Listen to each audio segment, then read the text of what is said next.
Vale, pues buenos días a todos. Esta es la segunda sesión del segundo bloque en el seminario de Sarrico sobre la cuestión del partido. Antes de empezar con la sesión en sí, en la primera sesión ya se comentó que los dos primeros tomos con los que estamos trabajando de teoría marxista del partido político, en sí de la edición de presente y pasado, pero que recientemente ha sido editado por ediciones 1 y 2, creo que se llama, eso es.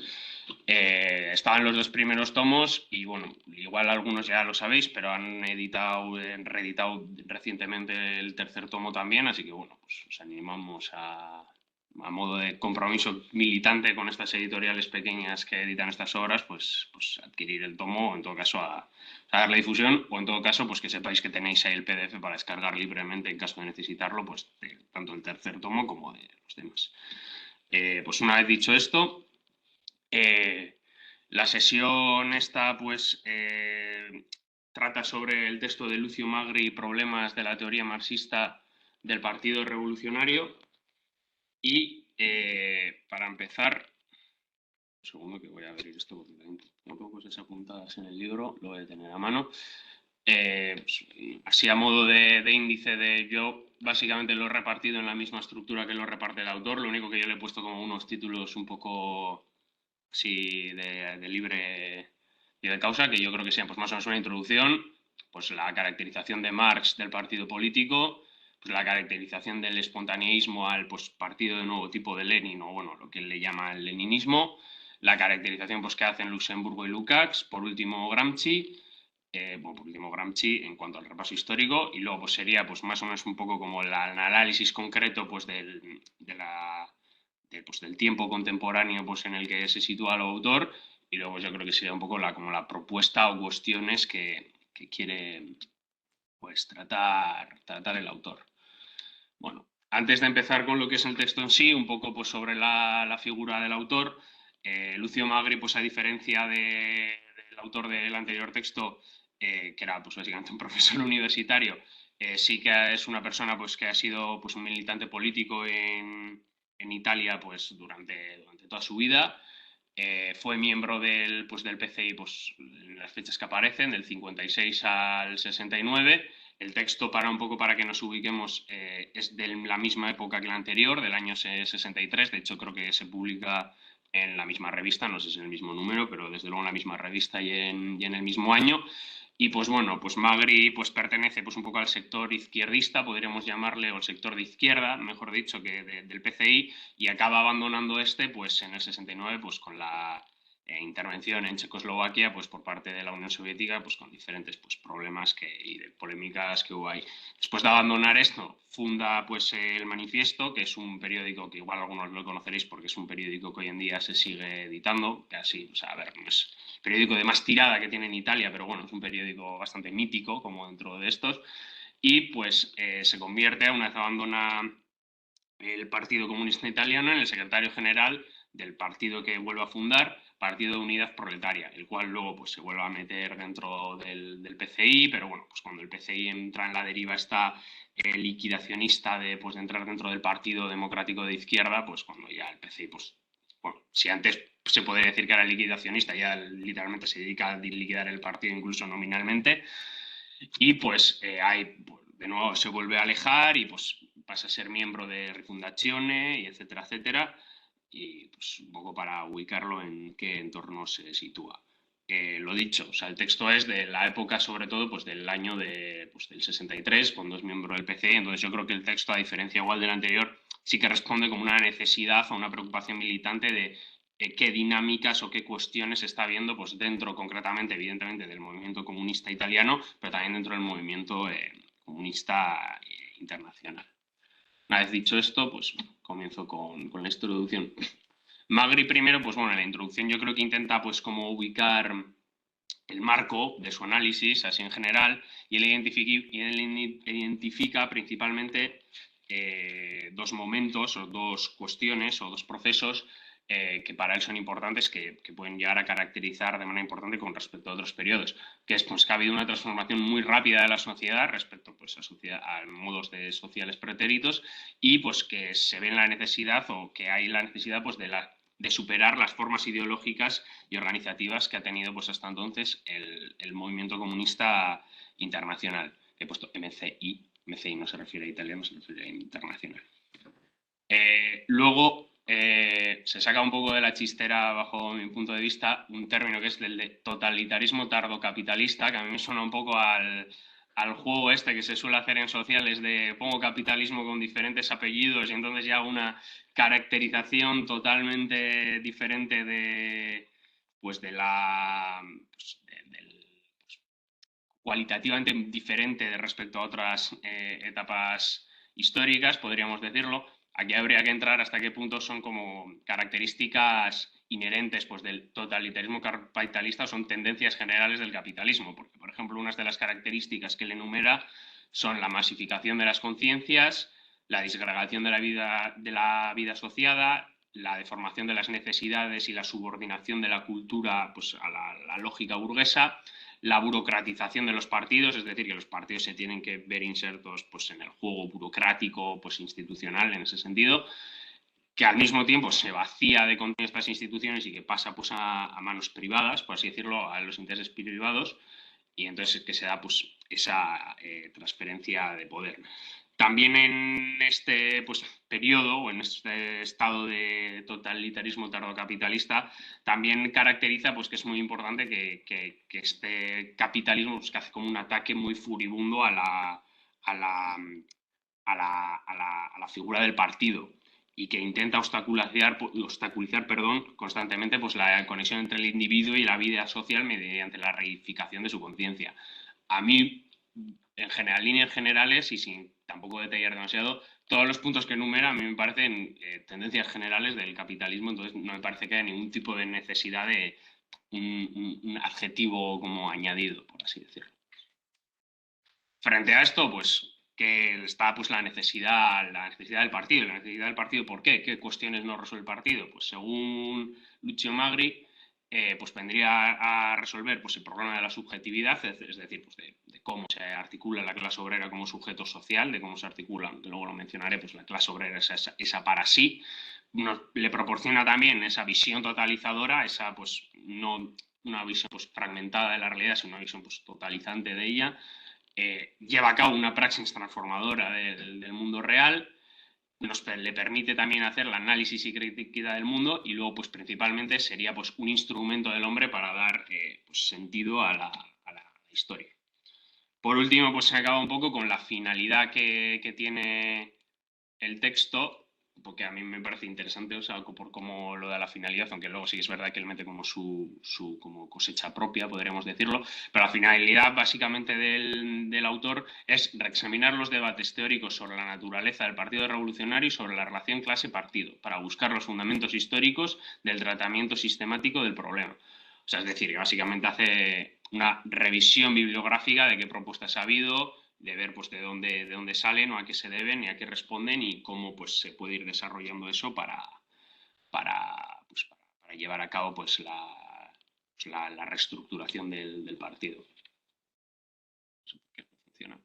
El segundo apartado hablaría de Marx y yo aquí pues me pregunto por qué habla de Marx y por qué no habla de Engels, porque a mí el hecho de que no hable de Engels me rezuma un poco a ese anti-engelsianismo un poco clásico, en el que, bueno, pues simplemente se le hace como de menos a Engels, como si fuera una especie de apóstol, un Judas corrupto que viene a corromper la obra de Marx. Entonces me parece muy llamativo que en la cuestión del partido pues no mencione a Engels, cuando Engels también tiene textos que saca junto con Marx. De hecho, hay algún autor que cita, o sea, hay algún texto de Marx que cita, por ejemplo, las tesis sobre Feuerbach, que aunque las escribe Marx, luego cuando se publican en el fin de la ideología clásica alemana, etcétera, etcétera, son en plan, o sea, lo publican los dos juntos, etcétera, etcétera. Entonces, bueno, a mí me llama primero la atención bastante fuertemente el hecho de que no mencione pues, a Engels para nada a lo largo del texto.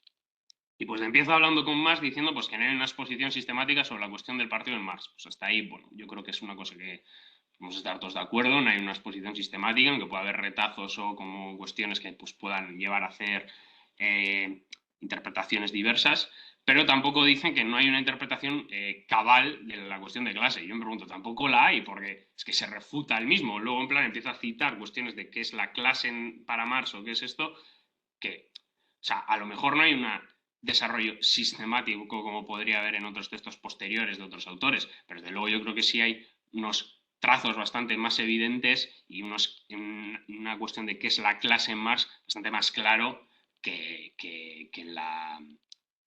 en el caso del partido.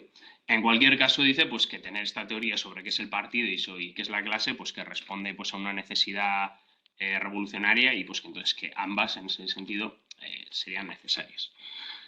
Luego entraría un poco para pues, ubicar cuál sería el pensamiento de Marx y yo creo que entra un poco en el meme este de El Capital, el subtítulo del Capital es Crítica de la economía política y no Economía política crítica. Es decir, que plantea, a mi punto de vista acertadamente, que lo que Marx no pretende superar en un sentido una economía política, porque hay una economía política que no vale, entonces va a haber una que vale, o no intenta superar una filosofía concreta que no vale por otra que sí vale, sino que intenta superar mediante el método que él propone de manera totalizante en ese sentido, pues la filosofía, la economía, etcétera, etcétera. En ese sentido, lo que Marx propondría sería superar pues, los binomios de historia y verdad, de pensamiento y ser, etcétera, etcétera.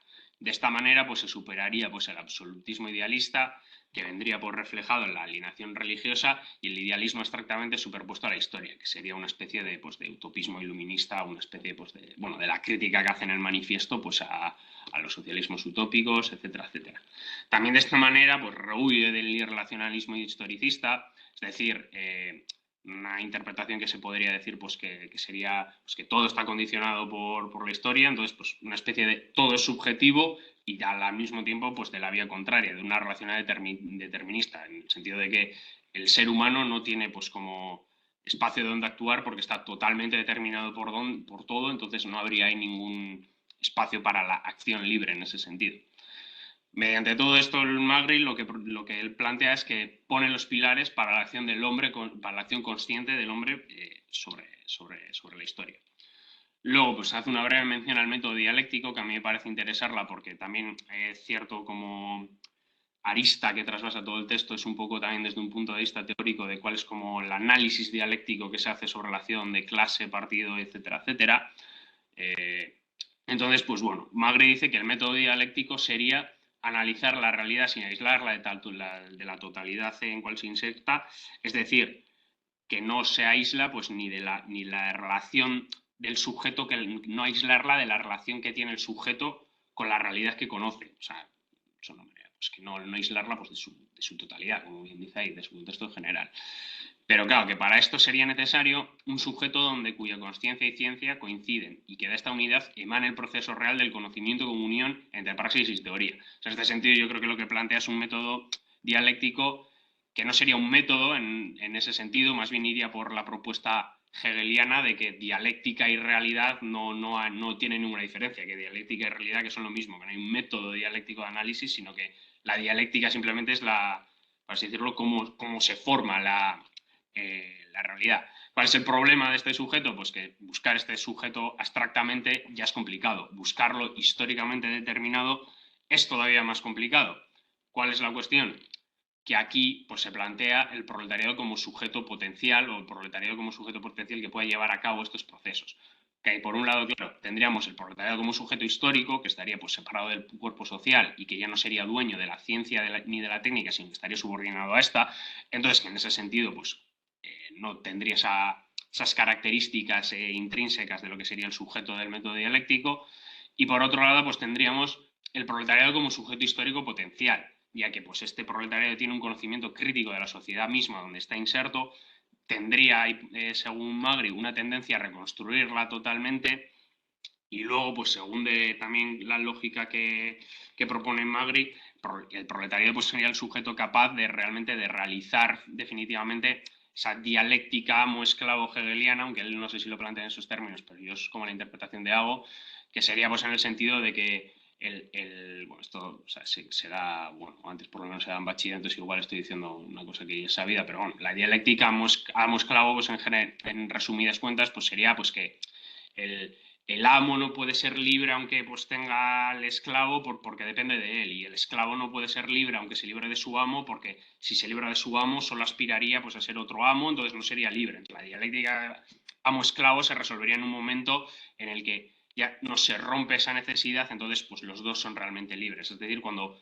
se hace la autonegación de ambos, pero no como una autonegación en el sentido de poner unas nuevas clases históricas, sino la autonegación en sí de la clase en sí. En este sentido, la revolución proletaria pues, tendría las características que las diferencian de otras revoluciones anteriores, porque por primera vez se podría iniciar un proceso de integración social del hombre y consciente del dominio de la historia, y que a la vez este proceso supondría una superación pues, de su clase en sí y una autonegación, es decir, pues, lo que he dicho antes, que se supondría pues, la auténtica pues, autonegación de su clase. Luego, por otro lado, pues simplemente pues, plantearía también, en algún momento, pues desarrolla pues, lo del tema muy conocido de la clase en sí, para sí, pues que en sí no es más que la mayor glorificación capitalista, es decir, pues que en sí, pues básicamente es como el esclavo en el esclavismo, es el máximo exponente del esclavismo, el proletario, pero claro, para sí, mediante la relación que adquiere con su consciencia de clase en sí, pues se alcanza esa realidad efectiva y se realiza en sí la clase como tal. Luego, en ese sentido, pues claro, el partido donde entraría aquí, pues que el partido sería la vanguardia consciente mediante la cual se supera esa inmediatez, esa clase en sí. También sería la mediación mediante la cual se constituye, es decir, pues lo que he dicho antes, mediante la cual pues, se pone esa clase para sí. Y ahí estaría pues un poco la contradicción de que, claro, por un lado sería externo a la clase, pero por otro lado no sería más que un fragmento de esta, y mediante pues la praxis del hacer, pues revelaría su maduración histórica en el sentido pues, de la labor histórica que tiene que acometer, pues de la abolición del sistema de clases. Y pues Magri nos dice pues, que este mecanismo de cómo se desarrolla la conciencia, pues que Marron lo desarrolla, pero que postula indirectamente pues, la solución del elemento externo. Y de aquí pues pasamos al espontaneísmo y pues, a la caracterización del partido nuevo tipo que hace de Lenin. Primero pues resume pues, dos concepciones espontaneístas. Primero estaría el evolucionismo bersteniano, que en ese sentido pues, lo que se plantearía sería pues, la revolución como una continuación histórica, es decir, que no hay una ruptura con los anteriores marcos o las anteriores bases, que los objetivos de esta pues, serían solo pues, regular la plusvalía y acabar con la anarquía del mercado, o sea, es decir, pues, una socialdemocracia clásica en ese sentido. Pues, sería el desarrollo económico de las fuerzas productivas, y que debido a todo esto lo que estaría haciendo sería injertar, por así decirlo, valores éticos que son extraños al propio proceso revolucionario. Por otro lado, pues tendremos el anarquismo que sería pues, la negación absoluta del orden dado, pero claro, sin la parte pues, del desarrollo positivo de esta, y que este tipo de concepción espontánea pues, lleva a formas organizativas propias del comunismo primitivo, pues, de la expresión individualista. Bueno, voy a continuar, que he dejado entrar a este, que me he distraído, perdón. En ese sentido, pues ambas corrientes pues, conllevarían la negación de la concepción marxista de la historia y de la revolución. Y aquí entramos con Lenin, que a mí me parece ya que cuando entra con Lenin es ciertamente polémico. ¿Polémico por qué? Porque para mí hace una caricatura tremenda de lo que es Lenin y lo que es el leninismo, y por encima además la solución que propone a la caricatura que él mismo ha hecho. No sé hasta qué punto esa caricatura es pues fruto, por así decirlo, malintencionado, podríamos decir, o es simplemente pues fruto de que pues el manejo bibliográfico que tenía en esa época pues era el que era.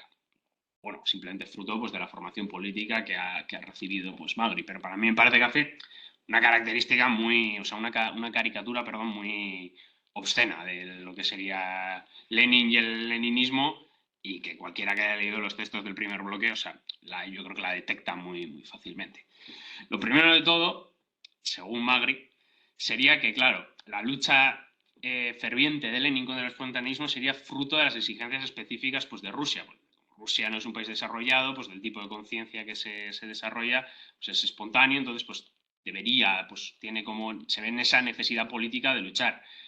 Y sí, es cierto que pues Lenin, pues evidentemente tiene una necesidad política pues de luchar contra el espontaneísmo y las formas que salen, pues como hemos leído en el anterior pues contra Rabot Chirielo, los economicistas, etcétera, etcétera.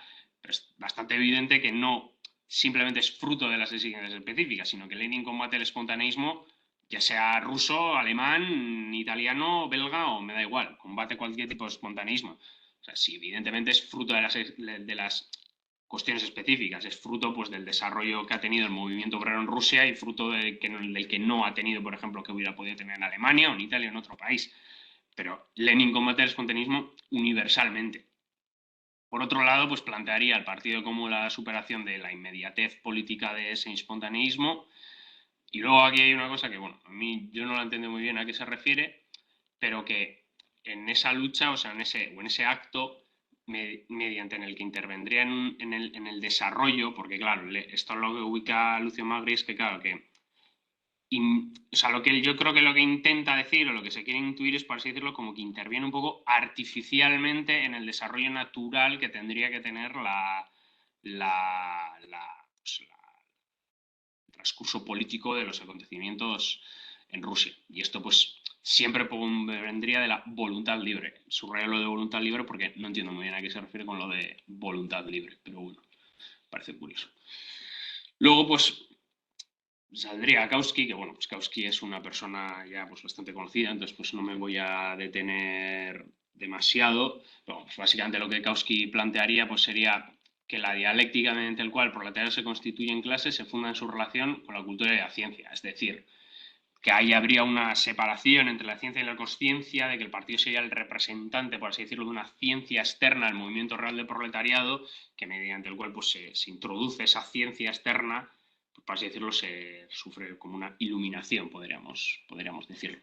También pues, dentro de esta lógica, pues no se constituiría en el mero proceso de la revolución, en el mero proceso de la organización, un nuevo orden social, sino que solo se pondrían sus bases, o sea, solo se pondrían pues, esas bases, por así decirlo, que habría que desarrollar para el nuevo orden social, y que la revolución pues, no suprimiría pues, la clase misma.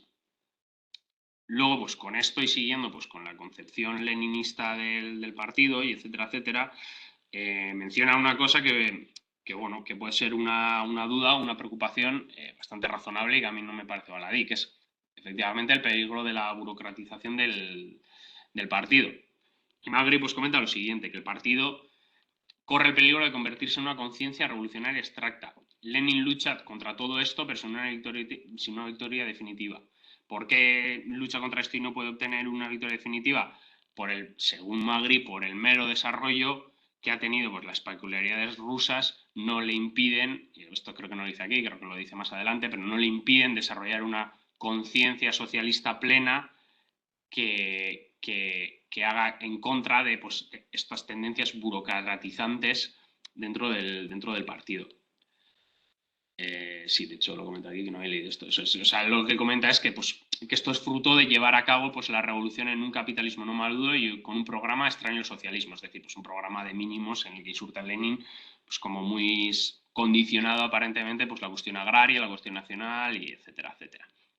También pues que os comenta una cosa que también se ha comentado en anteriores sesiones, pues que la revolución pues estaría condicionada pues a la revolución internacional, que eso es una cosa que dice Lenin, y pues que evidentemente pues que la estructura de partido nuevo tipo de Lenin pues tendría que ser el que sostiene más en sus hombros esa primera ruptura real, por así decirlo, esa pues primera contacto de toma de poder de un proyecto socialista.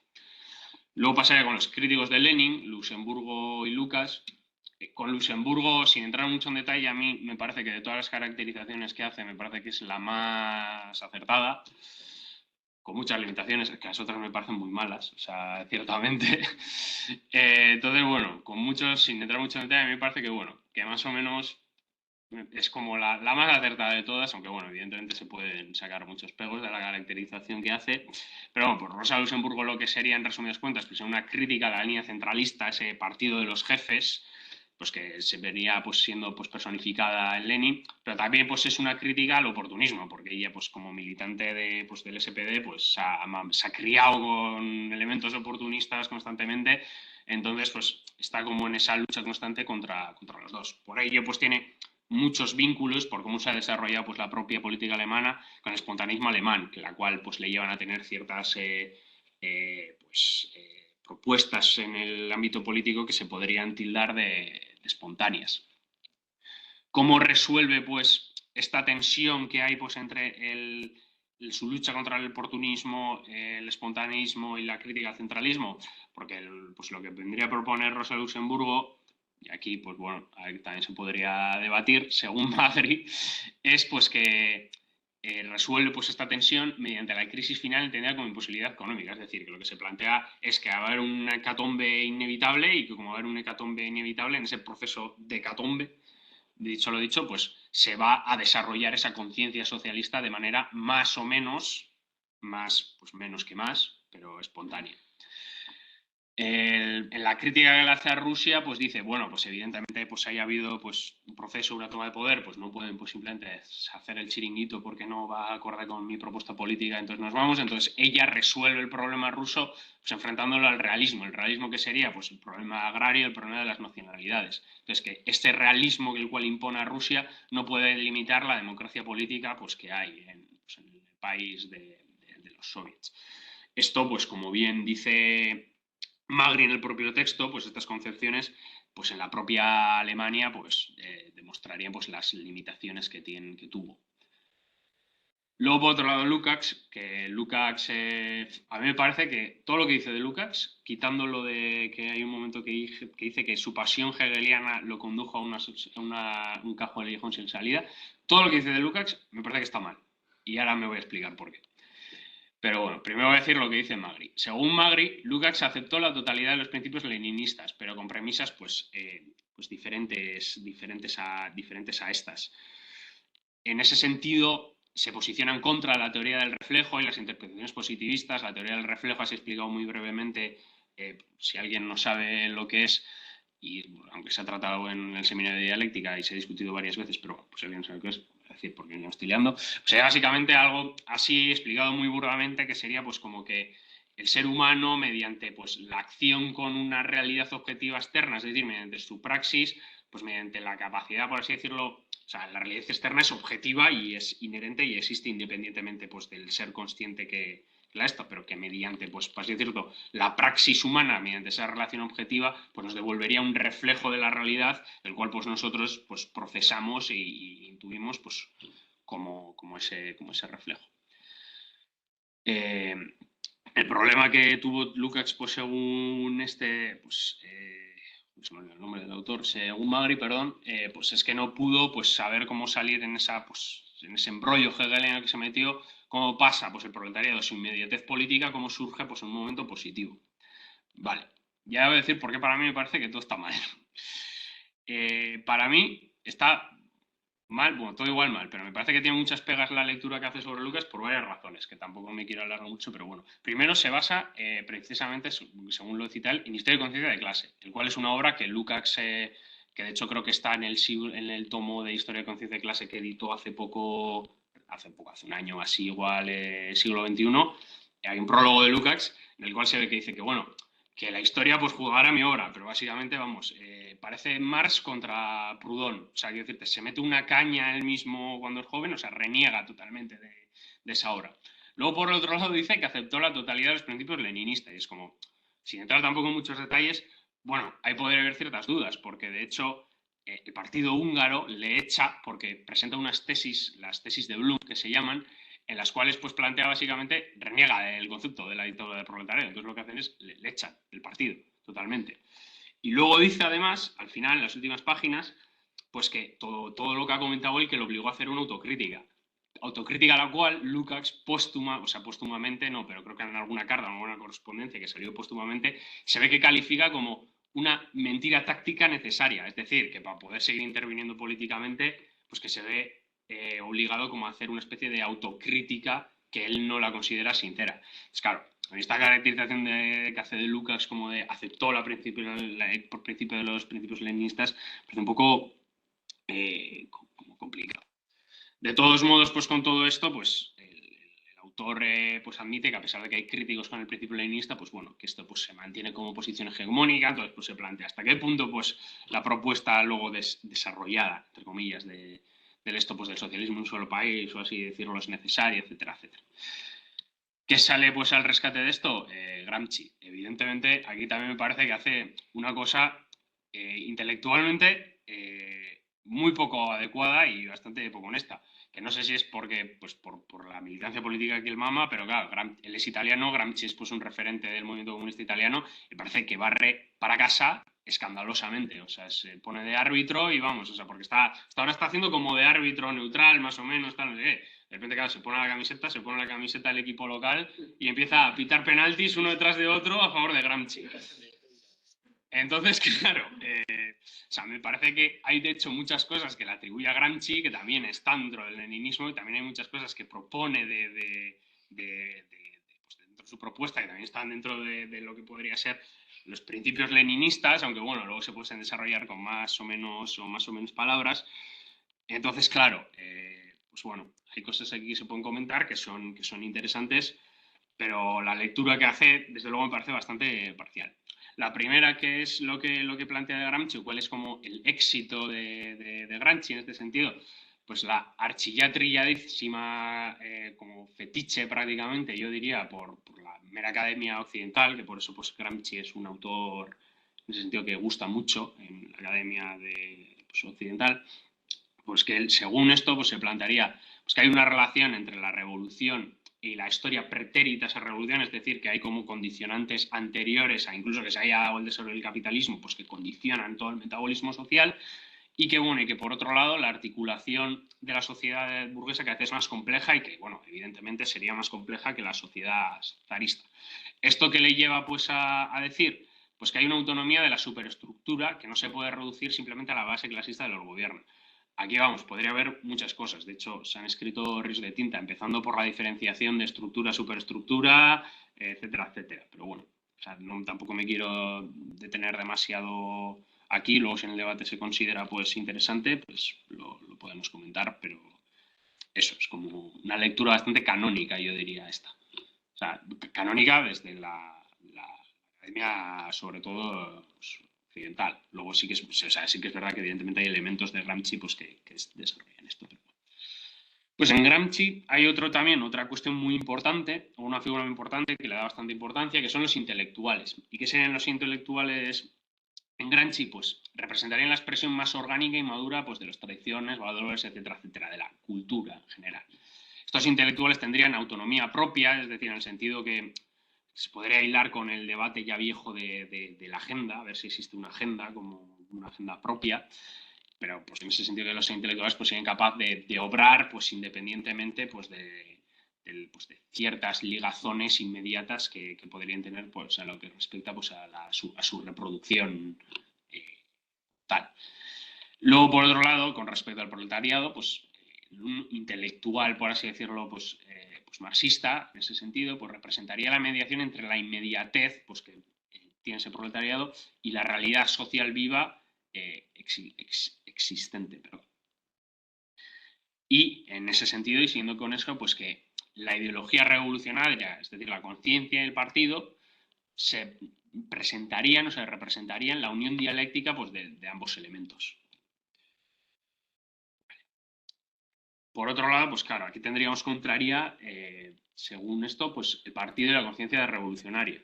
¿Qué sería pues el partido? Una fuerza de vanguardia y hegemonía respecto pues, a las fuerzas sociales, es decir, no solo al proletariado, sino respecto a las demás capas sociales también.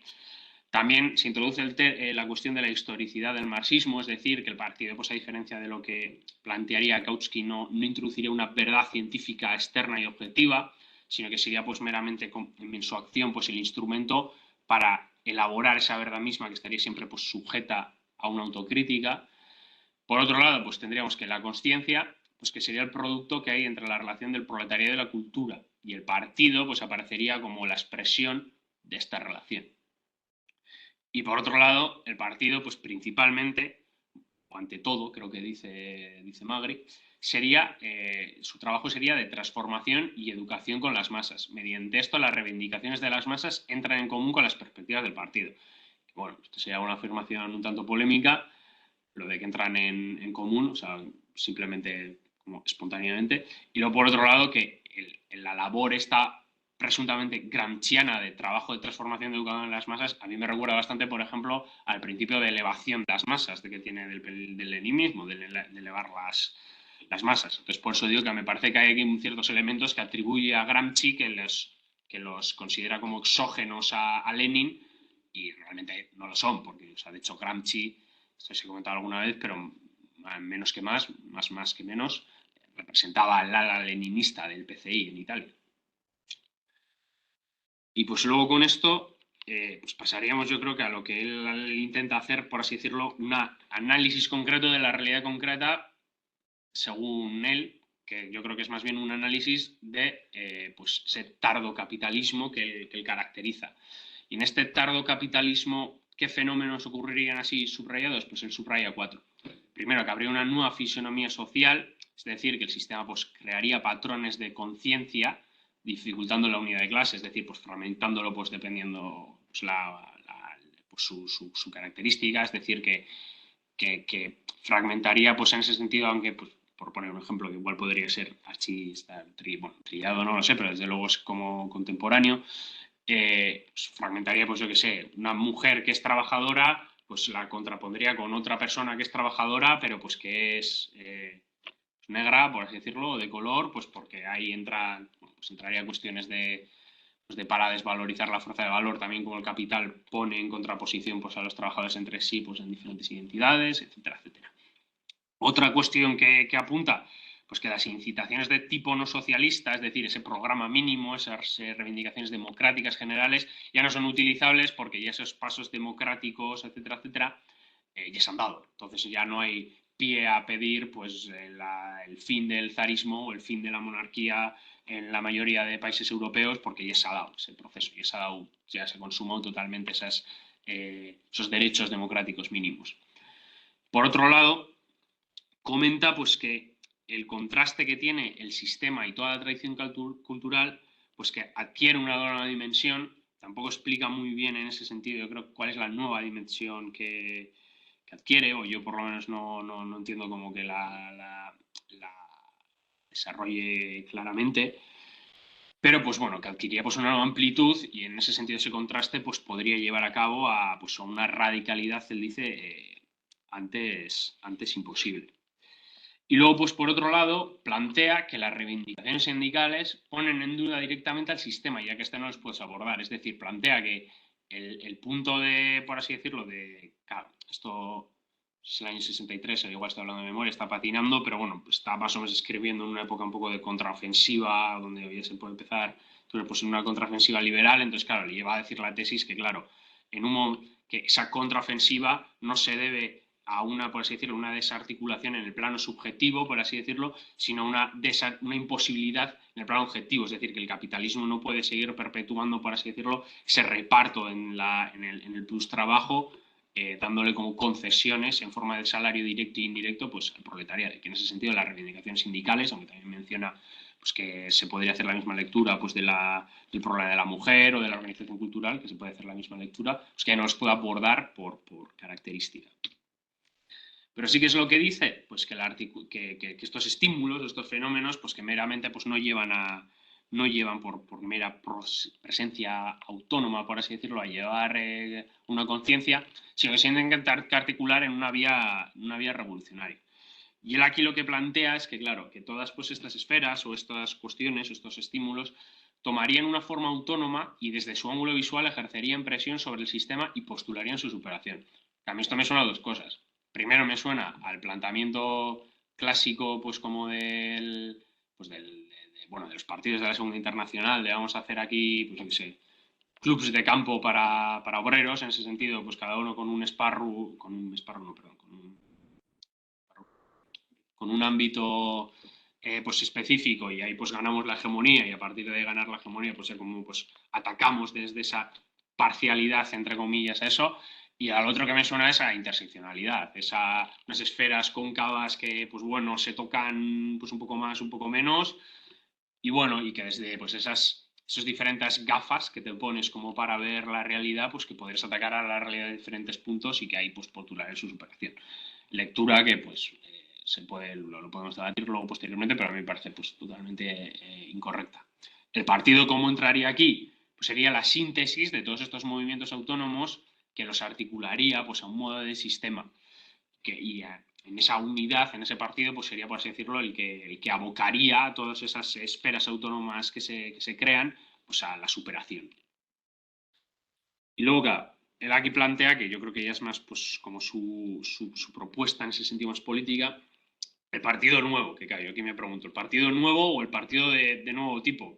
Porque por un lado muchas cosas que, como he dicho antes, pues que le achaca a Lenin como fallo, en realidad no son tan fallos, muchas cosas que él se pone como la medalla a él o a Gramsci son postulados también fundamentales del leninismo. Y pues en ese sentido, porque hay, pues él también lo dice, que dice que hay, o sea, no reniega del leninismo, que igual por la exposición no ha quedado claro, pero él no reniega totalmente el leninismo. Él dice que hay unos fundamentos ahí que hay que seguir, pero bueno, que Gramsci en ese sentido pues, aportaría elementos de una superación dialéctica. Me parecería que por la exposición, igual si no ha salido el texto, vamos, que dice que vamos, prácticamente que Lenin es el anticristo, ni mucho menos. Pero bueno, o sea, yo me pregunto, claro, saber hasta qué punto el partido nuevo que plantea él, si no se asemeja tanto, que hasta cierto punto sí, pero yo creo, pero no por lo que él cree, del partido de nuevo tipo. El partido pues nuevo, precisamente, ¿cuál sería las características que tendría? Pues seguiría los principios fundamentales del leninismo y, como he dicho antes, pues incorporaría pues, los análisis gramscianos a la coyuntura actual. El partido de nuevo tipo, ¿qué sería? Un partido de masas. ¿Y qué pasaría con ese partido de masas? Que tiene que resolver una tensión entre la cualidad y la cantidad. Es decir, que no puede dejar que por su extensión cuantitativa, o sea, cuantitativa, por así decirlo, rebaje el nivel, como así decirlo, atempere su carácter, creo que dice en algún momento, pero que, claro, por intentar conservar ese carácter de vanguardia, que no puede quedar simplemente pues, una especie de iluminismo sin ningún contacto pues, con las masas. También menciona un problema, que es que el hecho de que haya pues esa tensión, pues que puede haber una simbiosis negativa pues con otras organizaciones de clase, que puede llegar a haber un problema ahí pues de que se contrapongan pues, no sé si lo dice en el sentido de que haya como intereses contrapuestos, porque uno sería pues el sindicato, por ejemplo, una expresión más espontánea de la organización de clase y el partido menos, o lo dice en un sentido pues como de que se molestan porque se comen el mismo espacio, o sea, no sé muy bien en qué sentido lo dice, pero sí que menciona eso, que podría haber una simbiosis negativa. Y que para evitar esto, pues que se requieren pues, tareas precisas en el plano organizativo. Él menciona unas cuantas, pues de la formación de los militantes, la política pues, cualitativa de reclutamiento, o sea, es decir, que no simplemente sea pues, un atrapalo todo, pues el esfuerzo de activización de todos los militantes, etcétera, etcétera. Luego también plantea, claro, el partido como momentos de un continuo. Y él menciona que, claro, es que no tiene un principio. O sea, él plantea que no hay un principio del partido, sino como que todo es un proceso que se desarrolla y pues que lleva pues desde un principio hasta el final. Bueno, entiendo yo que si no tiene un principio tampoco tiene un final, pero bueno, eso sería otro tema. Pues, que es un continuum, cuestiones. Y de esto, según Magri, Lenin extraería dos conclusiones. Que por un lado hay que hacer obrar al partido como voluntad inequívoca, es decir, con una disciplina férrea, podríamos decirlo, pues que acelerado no salga los huevos y pues bueno, que no se pues no se admite el fraccionalismo, etcétera, etcétera, este tipo de cuestiones, y que pues para definir pues qué tipo de implantación pues tiene el partido dentro pues, de la sociedad, habría que seguir pues el criterio de la eficacia. ¿Esto a qué llevaría? O en ese sentido, ¿a qué llevaría? A la superación pues, del binomio de la contradicción de individuo y la vida social. Es decir, mediante dos elementos, esto se da principalmente. Primero, por un lado, mediante la militancia revolucionaria y por el otro lado, el centralismo democrático. Estas dos cuestiones, como luego pues explica, serían los dos elementos fundamentales que llevarían a simplemente por romper, a crear, por así decirlo, yo creo que igual es como mucho decir que se meten esos términos, pero como a crear el hombre nuevo que diría pues el Che o algo así. Evidentemente no estoy diciendo que esté citando al Che, pero me refiero que como un poco en esa lógica de esa superación. En cuanto a la militancia revolucionaria, pues él comenta que la militancia revolucionaria no se agota en la delegación de los intereses políticos y pues que requiere el compromiso de toda persona militante a la nueva concepción. O dicho de otro modo más simple, que el partido no es un club de judo. Es decir, yo no voy a militar el partido de de jueves a viernes, el de sábado a domingo me voy a dar un paso al monte, el lunes quedo con mi cuadrilla y el martes pues me voy a hacer natación. O sea que no, que el partido requiere primero una activación política, es decir, no simplemente es una delegación en el sentido burgués de representación, sino que requiere también un compromiso activo con pues, la organización. Luego menciona pues que esto, espérate, ¿dónde está? Pues, sí, perdón. Esto mencionaría, esto pues llevaría, por así decirlo, pues a la concepción de una nueva personalidad, por así decirlo, del militante, que lo cual no sería, el planteamiento no sería como un sacrificio personal de yo me entrego a la masa, sino que realmente sería como el paso necesario para llegar a la verdadera libertad, o que eso supondría el paso, o sea, el admitirte como ser social, que sería el paso fundacional para adquirir una libertad como individuo también. Vale. Luego, eso sí, comenta pues las limitaciones que tuvieron pues, los bolcheviques, y lo comenta en el sentido de que claro, que según él en los bolcheviques superarían esta tensión entre pues, el ámbito, por así decirlo, personal y el ámbito pues, público, social, por así decirlo, mediante la supeditación de lo privado a lo público. Y él lo que plantea es que, claro, que no sería simplemente por así decirlo, la supeditación, sino que sería, o sea, que no hay que conllevar una supresión de los dos momentos, en este caso el momento privado, sino que sería, pues por así decirlo, la forma en la que se lleva a cabo en el punto final, y que se realiza de verdad el individuo como ser social dentro de la sociedad, por así decirlo. Pero claro, según él, estas limitaciones bolcheviques, pues al igual que pasaba con, no sé si con Kautsky, con el evolucionismo bersteniano, pues requerían una mediación que él califica pues, de tipo moralista. Perdón. Un segundo.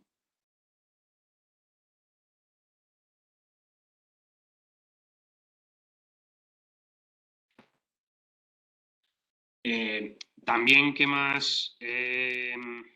Pues comenta que en ese sentido, pues como ya he comentado, pues que el militante y el hombre social pues tenderían a condicionar, es decir, que el militante, por así decirlo, sería como el hombre ejemplo, por así decirlo, en ese sentido. Y también pues comenta pues eso, que no es una ruptura de supeditación de lo privado a lo público, sino que el trabajo revolucionario valorizaría las propias fuerzas vivas del individuo.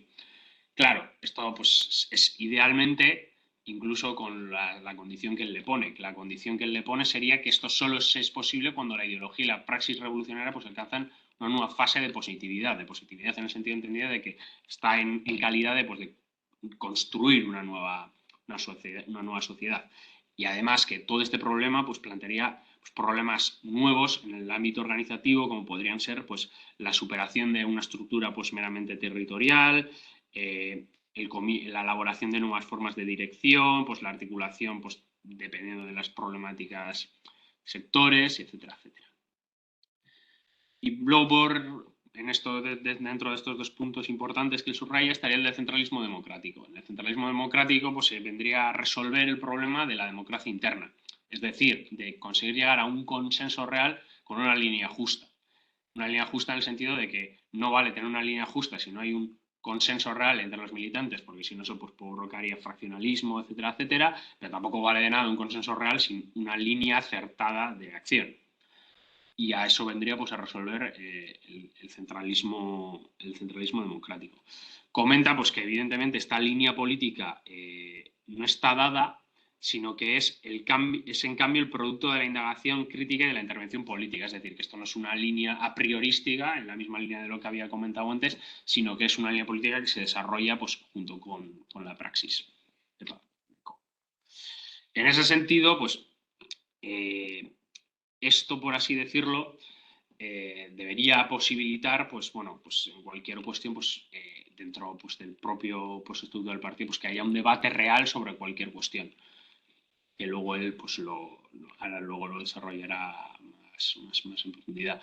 Para resolver esto, según Lenin, ¿cómo lo resolvería? Mediante dos momentos, el momento centralista y el momento democrático. El momento democrático sería el momento pues, de decisión, etcétera, etcétera, pues donde se decide esa línea, y luego el momento centralista, que sería pues el momento, por así decirlo, de acción unitaria, pues en base a la línea que se ha decidido.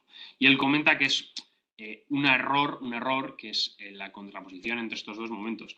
No sé, claro, si le achaca este error a Lenin, porque, claro, según dice, esta es la solución que le da Lenin. Siguiendo con esto, pues también él comenta pues, que, claro, que esto en el momento, pues así decirlo, la decisión de la línea política, pues que en los congresos y etcétera, etcétera, pues de la organización, que el debate político no se debería dar dividido en unidades, sino frente a todos los militantes. Esto es, que va en contra de una lógica, que es una lógica que creo que es muy típica hoy en día en las organizaciones, de, bueno, hay como una célula en un cierto sector, a esa célula le llega desde el comité central, por así decirlo, como la ponencia principal de lo que va a ser el congreso, ellos lo debaten. Primero, si habría que añadir algo, modificar algo, se vota en esa misma célula, sube arriba, o sea, primero se tendría que votar en la célula, luego sube arriba, tendría que pasar el filtro de arriba, porque muchas veces, aunque sea ilegal incluso de forma estatutaria, en muchas organizaciones, la Comité Central, muchas propuestas, les pasa el cuchillo y ya está. Y luego, en plan, pues bajaría de nuevo del Comité Central a todos los militantes con las aportaciones nuevas que hay para votarlas de nuevo otra vez. Claro, en ese sentido eso sería dividido en unidades. En ese sentido quiere decir que se tienen que romper esas unidades. Es decir, que se tiene que dar un debate horizontal, que yo no entiendo horizontal es que sea debatir todos en ese sentido, sino que pues si te organizas, por ejemplo, a nivel de Estado español, pues que un militante de, pues yo que sé, de Galicia tiene que saber cuáles son las propuestas políticas que hace cualquier militante de otro territorio sin que pase vía Comité Central. Yo creo que se refiere por ahí. Y que, pues, evidentemente, pues que esta cuestión pues, iría relacionada con la práctica y que no sería pues, reservado simplemente pues, a un grupo pues, restringido de intelectuales que en ese sentido pues, que nos manda el Comité Central pues, siguiendo esa lógica de orden y mando. De hay unos gurús que piensan lo que tenemos que hacer. Hilando con esto, pues, y ya para acabar, porque creo que no hay más, pues plantea por último muy brevemente pues, el problema que tienen los soviéticos para implantar esto, que es que dice pues, que tienen límites y mecanismos que dificultan el centralismo democrático. Pues bueno, ya he comentado antes pues, que, que pues, toma el poder con una forma de conciencia socialista no desarrollada, en un país no desarrollado, que tiene problema agrario, entonces pues que según esto, pues que tendría que limitar mucho pues, el debate democrático, que en ese sentido, pues que la dictadura del proletariado asumiría por necesidad pues, una forma demasiado rígida para así decirlo, poder perdurar por cómo se dio la revolución ahí. Y pues, entonces yo creo que en principio simplemente hasta ahí. No tengo nada más que comentar, así que pasamos a la ronda de preguntas, comentarios y demás y demás. Sí. ¿Cierro? Bueno, minimiza mejor. ¿No? Sí, igual minimizo. Y aquí no has detenido la presentación. No. Sí, es que ahí. Eso es. ¿Estoy compartido? Sí, sí, eso es. Vale. Ahora. Vale, pues sí, eso. Ahora sí, si alguien pues, tiene algo que comentar o alguna pregunta que hacer, pues que levante la mano. Si no, pues sí, yo tengo cosas que comentar que pues no he comentado en la presentación, pero...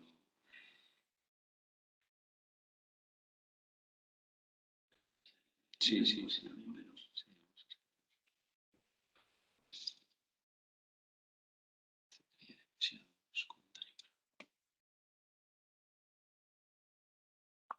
Ahí está Enrique.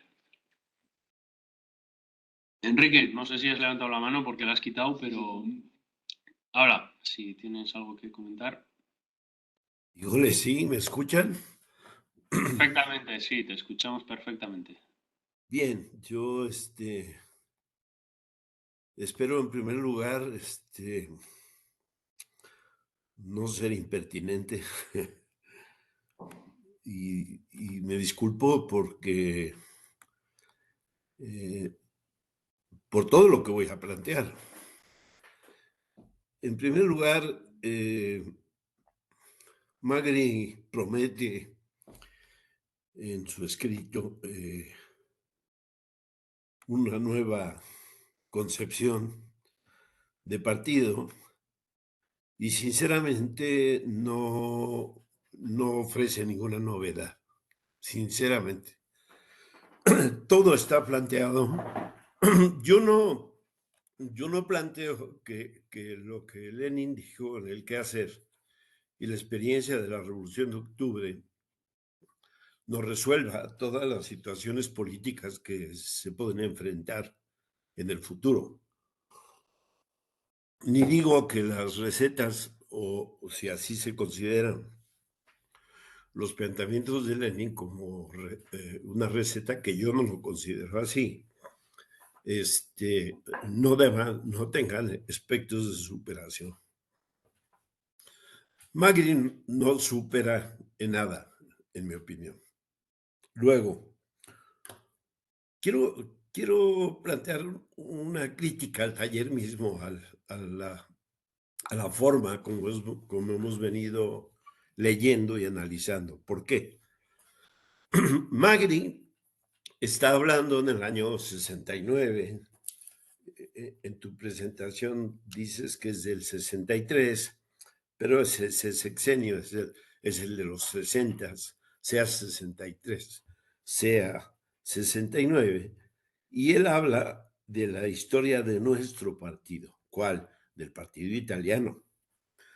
Pero resulta que nosotros tendríamos que haber tenido una referencia mínima respecto a lo que fue y ha sido el Partido Comunista Italiano y sobre todo el Partido Socialista Italiano, que tuvo confronta y conecte con el Partido Comunista Italiano en su época. Y dice Magri que dice que cuanto más maduras se hacen las indagaciones, se modela, dice, progresivamente un nuevo tipo de partido. Pero no sé dónde está ese nuevo tipo de partido. Yo sé que lo trata de sintetizar al final, pero no está diciendo nada nuevo de lo que dijo Lenin.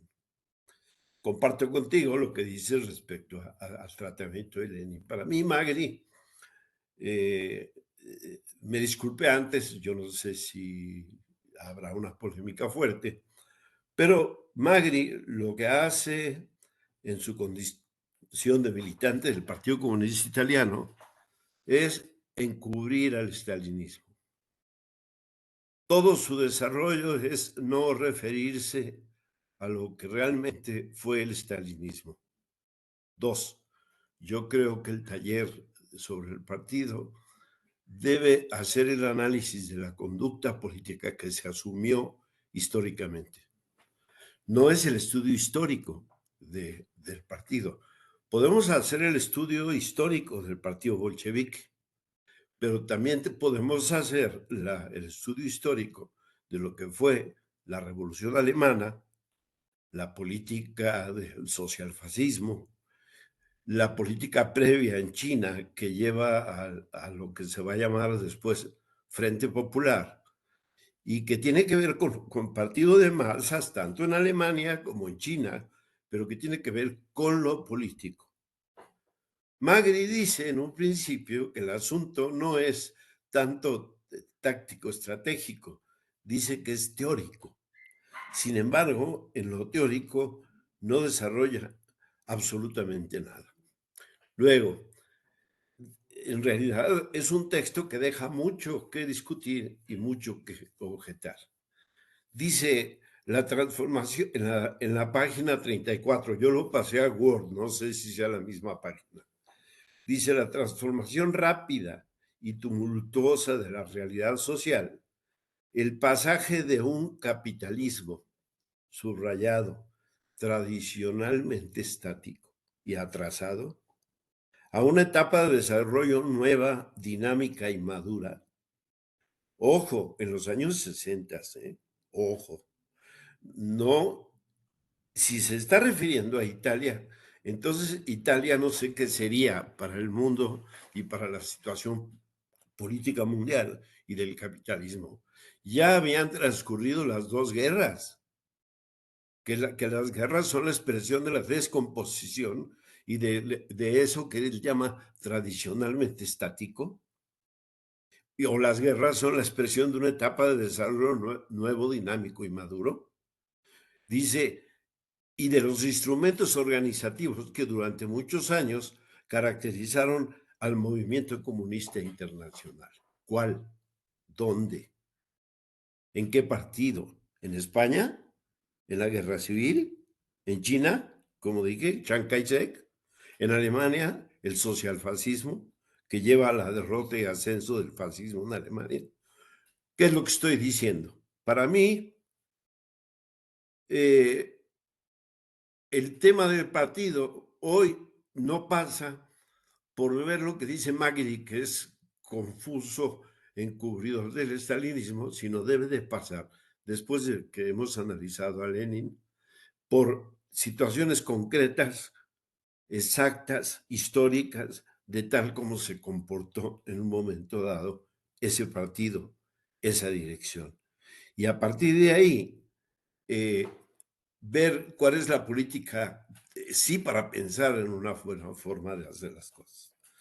Dice Magri, dice, se trata de aquello que habitualmente se define como totalitarismo neocapitalista. Ya nos está metiendo un concepto de neocapitalismo que no sé si es el planteamiento de Ernest Mandel o de quién.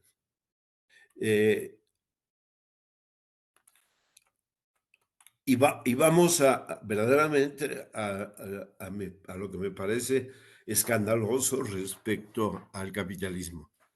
Dice, perdón, estoy buscando la página, pero no la hallo.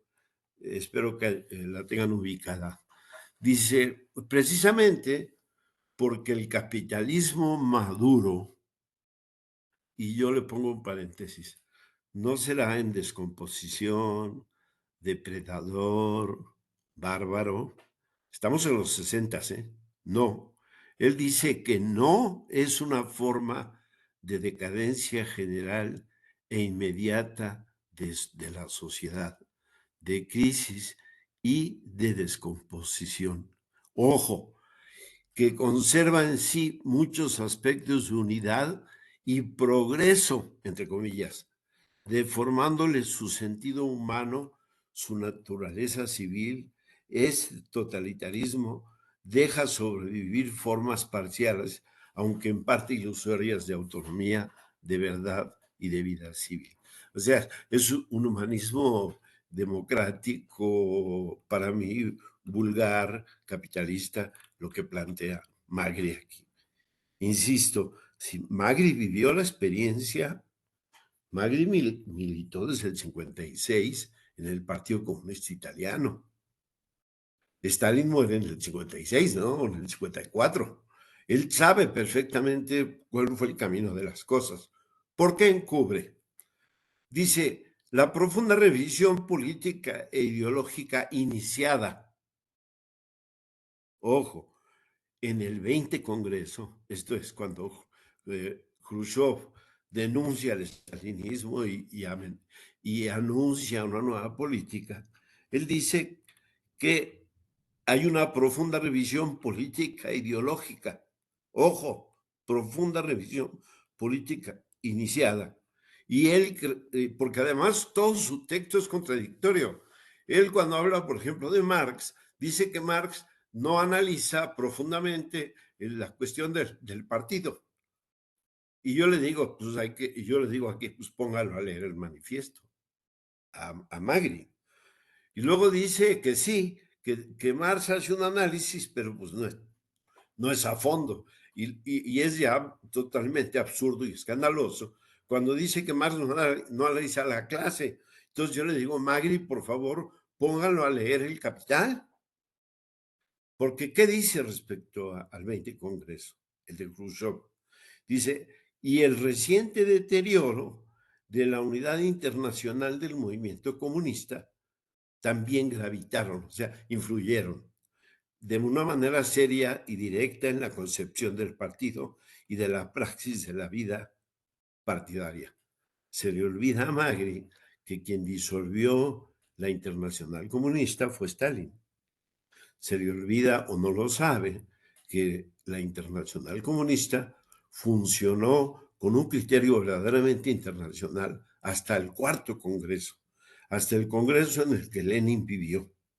Los demás congresos de la Internacional Comunista estuvieron dirigidos, controlados por Stalin y siempre haciendo girar la política internacionalista alrededor de la ex-URSS. Y ahí es donde yo digo que encubre al estalinismo. Él debió haber vivido esa experiencia. Entonces, tenemos, obviamente dice el análisis y la reflexión que presentamos, dicen que no tienen la ambición de resolver estos problemas, ni siquiera tratarlos de modo sistemático. Aquí es una autoconfesión de Magritte. Dice, su finalidad es más particular reexaminar a la luz de la situación actual y algunos momentos destacados el desarrollo del debate estrictamente político. Perdón, teórico. Y yo le pongo entre paréntesis, más no político. ¿Por qué no analizar en los partidos el socialismo en un solo país? Que Magritte lo justifica. Él dice, no, pues ni modo, no pudieron hacer otra cosa. El socialismo en un solo país es el inicio de la restauración capitalista en la que se da ya como una muestra clara en el 20 Congreso. ¿Por qué no analizar la política de Frente Popular en los partidos? El tercer periodo. La política de Frente Popular en los partidos comunistas en América Latina es verdaderamente un ejemplo que debería ser motivo de estudio. Bien, no quiero prolongarme más. En mi opinión, sin meterme ya con la parte final, donde habla de Rosa Luxemburg, de Gramsci, en realidad Magri, con su formación stalinista, no le permite, en mi opinión, entender cuál es la importancia del quehacer en Lenin. Pretende elaborar una nueva concepción supuestamente, no sé, que es superior, que no la resuelve nunca. Para mí el asunto está, y vuelvo y les digo, hay que volver al análisis del partido, esa es una sugerencia, desde la perspectiva de las experiencias históricas tenidas. Por último, toma una frase del manifiesto, creo que de ahí la toma, dice que si no hay partido, pues no va a haber revolución. El instrumento o lugar necesario de la conciencia constituyente del partido, dice, el proletariado no puede obrar como clase si no se constituye como partido. Eso está extraído del manifiesto. Y luego dice, ojo, con tres interrogantes. Parecería que en este punto se manifiesta con suficiente claridad los rasgos destacados, al menos los presupuestos teóricos, pareciera, fíjense, o sea que no es así, de la concepción marxista del Partido Revolucionario. O sea que no. Lo que nos está diciendo, lo que trata de decirnos a lo largo del texto, es que Marx no escribió sobre el partido un tratado. Marx no pensaba así. El desarrollo de Marx respecto a la cuestión partidaria está en el manifiesto. El análisis, estudio de las clases sociales de Marx están en el Capital. No sé si Magri viva, pero bueno, yo no sé si siga pensando tal como ahora lo está expresando en este texto.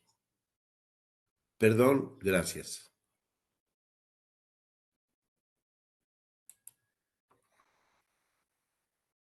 Vale, pues muchas gracias, Enrique. ¿Tú quieres comentar algo? Vale. No, yo así sobre esto creo que no tengo nada más en lo que profundizar.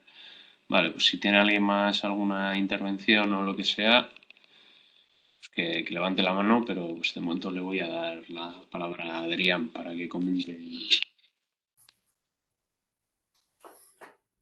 Vale, yo tengo muchas cosas, entonces voy a comentar algunas ahora y luego si hay más tiempo después de que el resto intervenga, pues sigo comentando.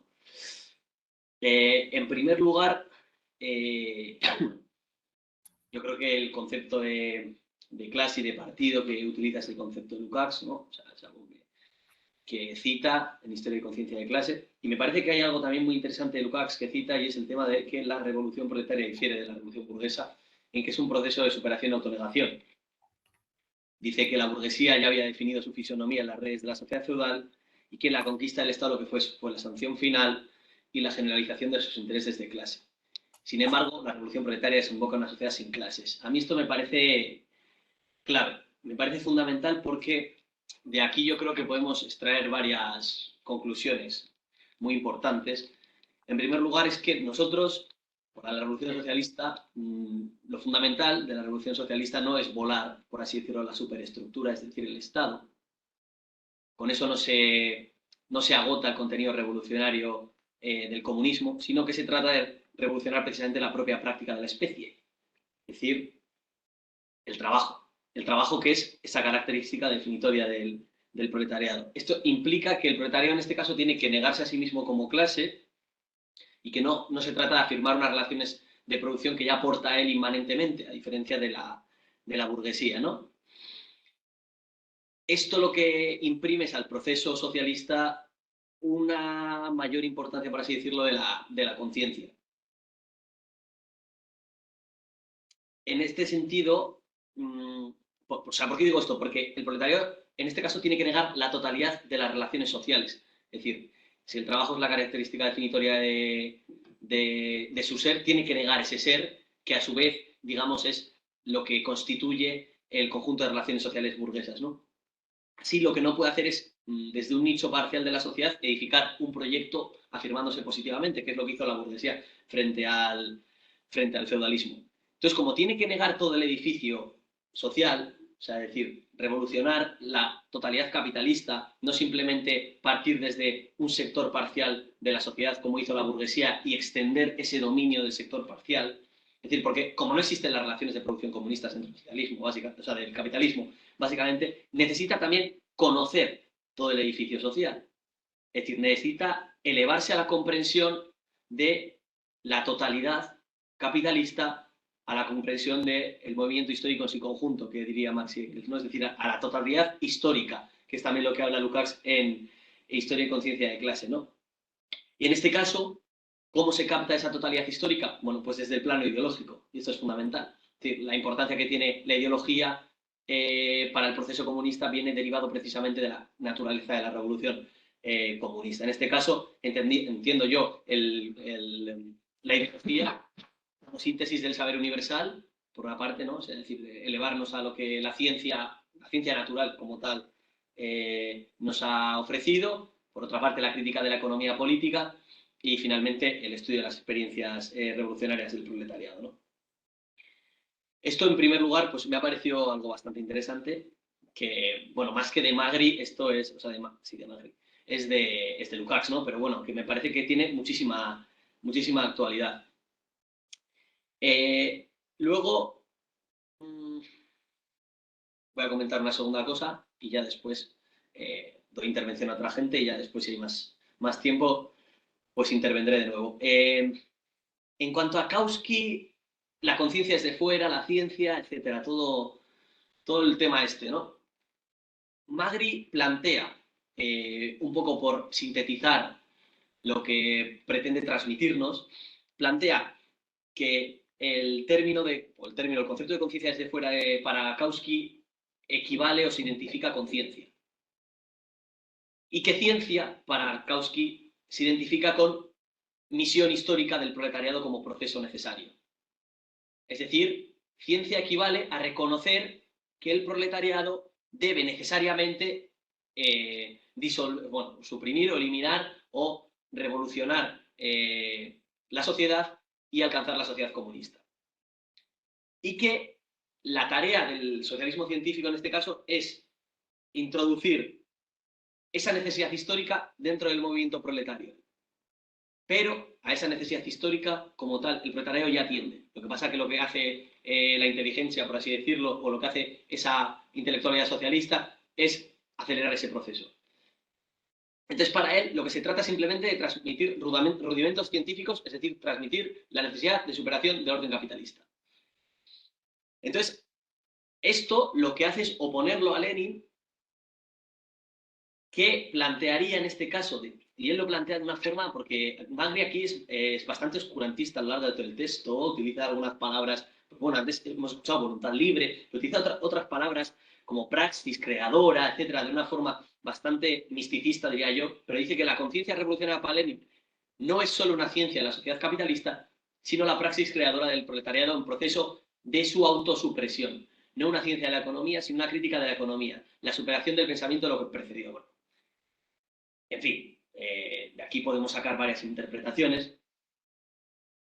Yo lo que aquí creo que plantea Lenin como algo novedoso frente a Kautsky, o lo que podemos intuir que él está planteando, es que para Lenin la conciencia socialista no es simplemente el reconocimiento de las contradicciones objetivas del capitalismo, es decir, la necesidad de su superación, sino que equivale además, primero, a la comprensión de la totalidad social capitalista en un momento determinado, es decir, de las condiciones rusas, por ejemplo, de las relaciones entre las diferentes clases en Rusia, de ahí esa insistencia en el quehacer de la agitación política, y que además, para Lenin, esta conciencia socialista, que ya digo, no solo equivale a, bueno, comprender que el proletariado debe superarse a sí mismo como clase, sino que, ya te digo, incluye esta línea política, por así decirlo, debe fundirse también con la conciencia en sí de la clase, para dar lugar a una praxis revolucionaria que supera, por una parte, la abstracción de la conciencia socialista, es decir, o sea, lo que es depositaria esa intelectualidad socialista, y también supera la unilateralidad y la estrechez de la conciencia tradicionista, ¿no? Y que esto, en este caso de Lenin, se expresa en el partido como relación social entre vanguardia y masas avanzadas, ¿no? Y que tendría su expresión, aunque esto no lo desarrolla aquí, por ejemplo, el programa de la revolución, es decir, en la vinculación o la fusión de las necesidades de las masas con el programa histórico del comunismo, ¿no? Entonces, yo creo que aquí también está un poco vinculado con lo que dice Gramsci, que es eso de no limitar el papel de la vanguardia a la introducción de la ciencia, entendida de esa forma tan estrecha como introducir o alumbrar con el objetivo final al proletariado. Es decir, la tesis kautskyista sería simplemente transmitirle al proletariado su objetivo final. Y de hecho, parece ser que la socialdemocracia alemana sí se articula en torno a la abstracción del objetivo final. Pero en la práctica cotidiana, la socialdemocracia alemana no consigue engarzar ese objetivo final con los medios tácticos cotidianos que va a emplear, ¿no? O sea, no consigue fundir esa tarea general, que es la superación del capitalismo, con los objetivos inmediatos, ¿no? Ahora sí, yo creo que aquí el autor no lo desarrolla lo suficiente.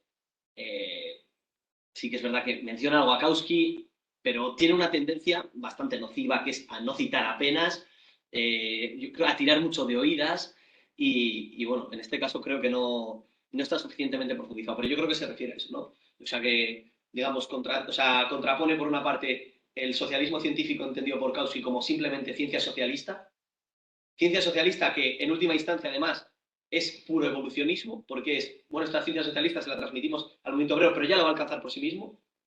Y por otra parte, el leninismo, que implica más bien ese combate permanente contra el espontaneismo, que se expresa en este caso en que esa conciencia socialista, por así decirlo, tiene que aterrizar sobre cada coyuntura, que no se limita además solo a la ciencia, que además, cuando entra en práctica junto con el proletariado, digamos que va a alumbrar nuevos estadios históricos, va a descubrir y desvelar nuevas formas revolucionarias que la teoría misma debe asimilar. Es decir, no solo se trata de el objetivo final, sino que se trata de un edificio bastante más sólido y en el que el proletariado revolucionario juega un papel, ¿no? O sea, síntesis de la práctica revolucionaria, y que esto queda muy expresado en Lenin, por ejemplo, en 1905, cuando se plantea que los soviets son una creación novedosa del propio proletariado revolucionario, que la teoría socialista debe incluir en su ethos, por así decirlo. Esto parece ser que según el esquema kauskista no tendría ningún sentido, porque el esquema kauskista básicamente se basa en, no, el proletariado como tal tiende a la revolución y nosotros lo único que tenemos que hacer es ser, digamos, y esto es en términos también muy martovistas, ser el actor consciente de un proceso inconsciente. Es decir, ese proceso inconsciente nosotros solo tenemos que alumbrarlo. O sea, es decir, con la ciencia socialista, darle luz a ese proceso inconsciente. Yo creo que, bueno, esta diferencia se puede percibir.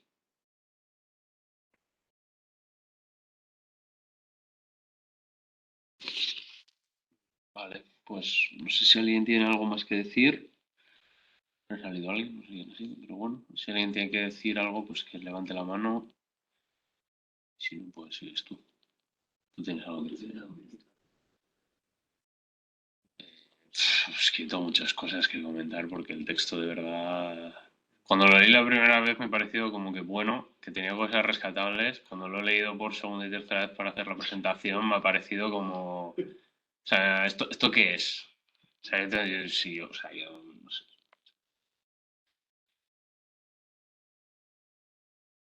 Por ejemplo, en el caso de Luxemburgo, que has dicho que parecía bastante fiel a lo que Luxemburgo puede pensar, bueno, yo diría que con bastante matiz, porque, por ejemplo, cita a Luxemburgo además una frase que es como muy sintomática de su espontanismo revolucionario, que dice, en sus grandes líneas la política de la socialdemocracia no es algo que se invente, sino el resultado de grandes actos creadores de la lucha de clases proletaria que busca su camino. Lo inconsciente precede a lo consciente y la lógica del proceso objetivo precede a la lógica subjetiva de sus protagonistas. Aquí esto es bastante evidente que es un espontaneísmo revolucionario que además Rosa Luxemburgo va a defender y a sostener a lo largo de toda la revolución, al menos hasta el espartaquismo, y es que básicamente eso, en fin, la revolución proletaria es fruto de la dinámica espontánea de la lucha de clases y esto implica desde luego minusvalorar el papel de lo consciente. Sin embargo, dice que Luxemburgo sobrevalora la crisis económica del capitalismo, su imposibilidad de sobrevivir como sistema. Esta crisis lleva a la clase obrera a través de una toma de conciencia rápida y en gran parte espontánea a atacar el sistema en su conjunto. Yo creo que aquí no ha leído a Luxemburgo. O sea, es cierto que Luxemburgo le atribuye a las crisis un papel fundamental, pero no para la toma de conciencia rápida. Al contrario, lo que plantea es que en cada crisis capitalista, el proletariado en su lucha de clases va generando una conciencia creciente, una conciencia progresiva, pero en ningún momento plantea que esto sea fruto de una crisis única, exclusiva y de derrumbe, que es como se plantea aquí. Es decir, esto sería fruto de unas crisis sucesivas a través de las cuales el proletariado se va madurando y va extrayendo crecientes lecciones y madurando sobre todo su conciencia. Pero no es ni mucho menos una toma de conciencia rápida, ni plantea la imposibilidad de sobrevivir como sistema porque llegue la crisis, por ejemplo, de la Primera Guerra Mundial o llegue una crisis económica, pues yo qué sé, a principios del siglo XIX, o sea, del siglo XX. Ella plantea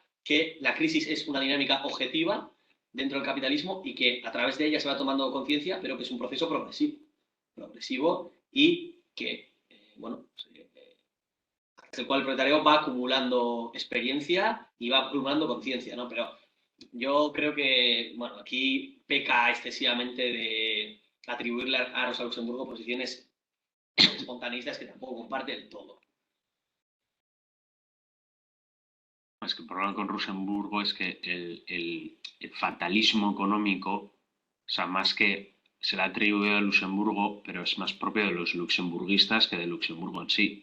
O sea, es decir, sí que es verdad que ha habido muchas tendencias posteriormente que se han basado mucho en Rosa Luxemburgo, sobre todo que se han basado mucho en Rosa Luxemburgo también porque es como es por así decirlo, como la referente de, por así decirlo, el ala que va en contra de la Segunda Internacional, pero que no plantea, como por ejemplo la Cusa Magri, un jacobinismo de esto. Entonces sí que es verdad que hay mucha gente pues, que ha pegado mucho a Luxemburgo, entre muchas otras ellas, en cierta medida sí que hay algunos que han desarrollado crisis de eso, de fatalismo, de derrumbe económico.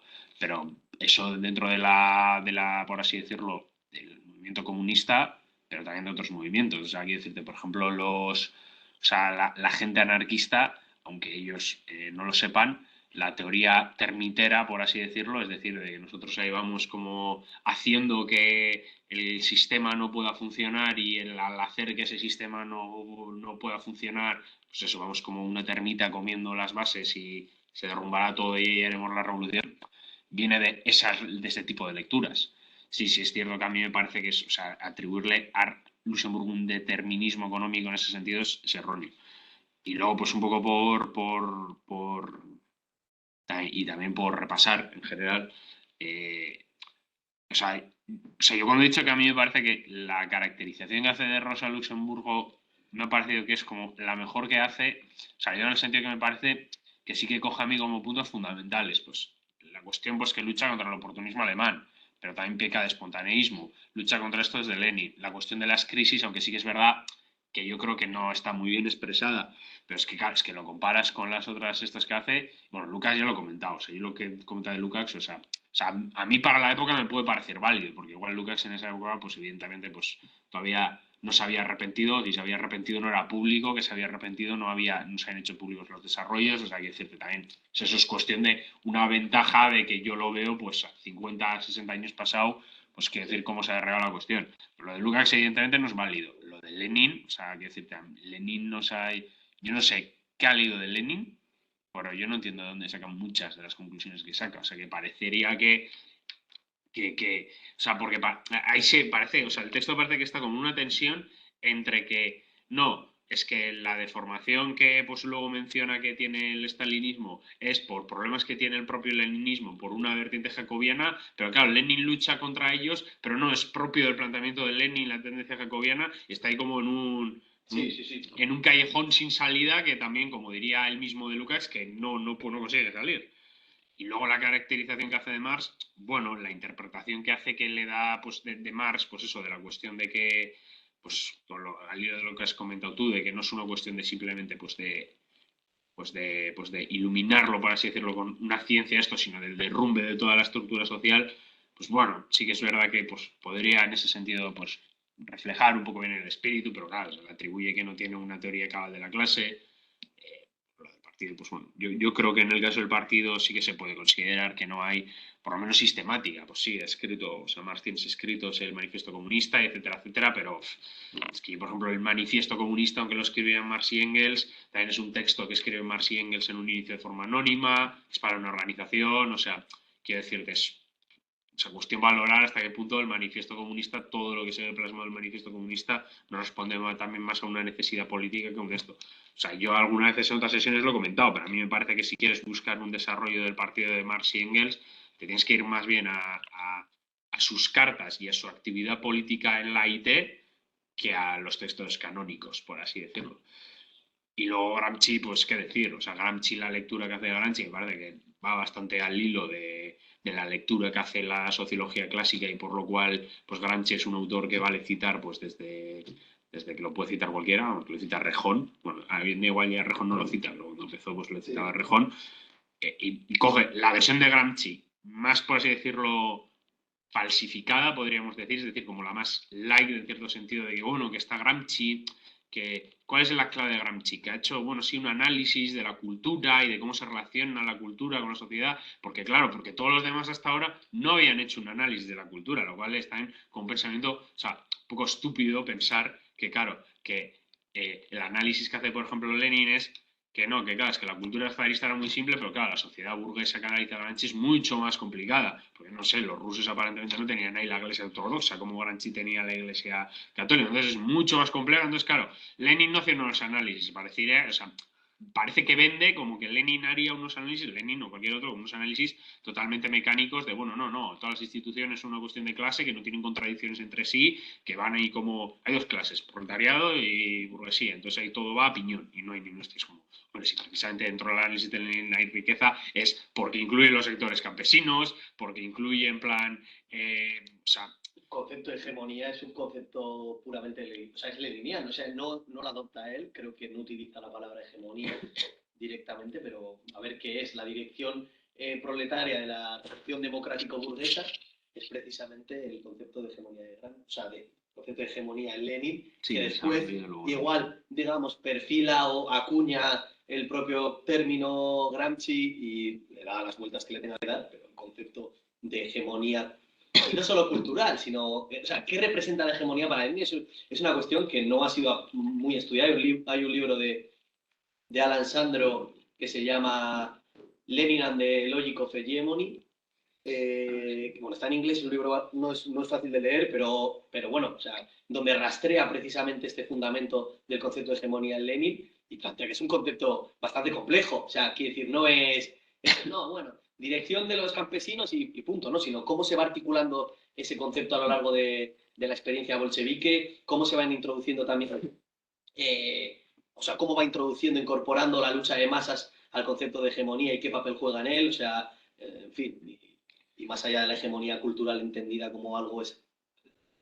El tema de la hegemonía cultural se suele identificar en muchas ocasiones con, pues eso, con ganar la batalla cultural de los conceptos, con esta moda posmoderna, ¿no? De transformar el lenguaje, de resignificar las palabras, etcétera, que creo que lucha cultural en todo caso, pues tiene bastante más que ver con la lucha ideológica y con la anulación de los mecanismos y dispositivos culturales del capitalismo y cómo estos afectan, y con interpretaciones de la realidad comunista, más que con, pues eso, con esa lucha cultural que parecen plantear Errejoners y compañía, ¿no? Pero bueno, eso me parece... Sí, sí. De hecho, o sea, la postura de Lenin, a mí eso siempre me parece curioso cuando se contraponen en ese sentido a Lenin a Gramsci, que precisamente, o sea, las posturas que le suelen atribuir a Lenin en ese sentido son las posturas que Lenin critica, porque la postura de que simplemente esto es una cuestión de que están unos campesinos, pero bueno, que nosotros les tenemos como la dirección política sobre ellos bajo una hegemonía proletaria, es o sea, como la lectura literal así, es la lectura de la postura menchevique y de algunos mencheviques que luego fueron bolcheviques, pero, o sea, la lectura esa es precisamente la lectura que critica a Lenin. Y sí, precisamente el obrero aplastando a los campesinos. Claro, y precisamente el éxito, yo creo que del análisis que tiene y de la edificación de eso, con todos los problemas que tiene, y por ejemplo el realismo que critica Luxemburgo y demás, el éxito y la clave de eso es que es capaz precisamente de articular una sociedad tremendamente compleja. O sea, que es que no es en plan, se insisto, que no es que la sociedad zarista rusa fuera, no sé, es que a mí a veces cuando se habla de como de no, es que la sociedad es mucho más compleja, entonces es que no, pero es que me estás diciendo. De hecho, la sociedad ahora mismo podríamos considerarla que es más simple en términos de clase. O sea, bueno, o sea, es evidentemente más simple en términos de clase. Quiero decir, hoy en día existen dos grandes clases, ¿verdad? Existen sectores intermedios fundamentales y con un papel, pues, con gran peso, como es la aristocracia obrera, la pequeña burguesía, etcétera. Pero es que estamos hablando de que en la época de Lenin, quiero decir, la burguesía como tal era una clase que era una clase al principio que se planteaba como una clase revolucionaria, que después con los vaivenes de la historia pasó a ser contrarrevolucionaria, que después en los años 20 en las colonias pasó a ser también potencialmente revolucionaria y que se incluyó en ciertas alianzas, como en la Revolución China. El campesinado, también lo mismo, la Revolución Rusa al principio se considera una forma conservadora, pero después pasa a ser claramente una fuerza de choque de la revolución. Quiero decir, esas complicaciones y esa posibilidad de, digamos, desenvolverse con una táctica política que sea capaz de incorporar esos sectores a la revolución, de neutralizar a otros. O sea, quiero decir, esa complejidad es algo que hoy en día la vamos a tener que trabajar, pero que en esa época la trabajaron con maestría. O sea, quiero decir, tanto Lenin como Mao Zedong.